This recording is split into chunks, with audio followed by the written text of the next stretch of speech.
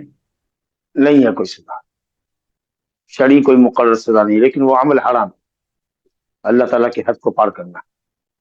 فاولئک هم العادون فمن ابتغى وراء ذلك فاولئک هم العادون.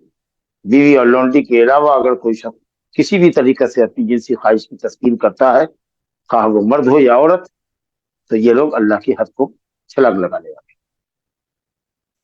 جی جی شیخ، ایک سوال ہے، زنا اکثر تو بند کمرے میں ہوتا ہے، تو چار گواہ لانا ممکن ہوتا ہے کیا؟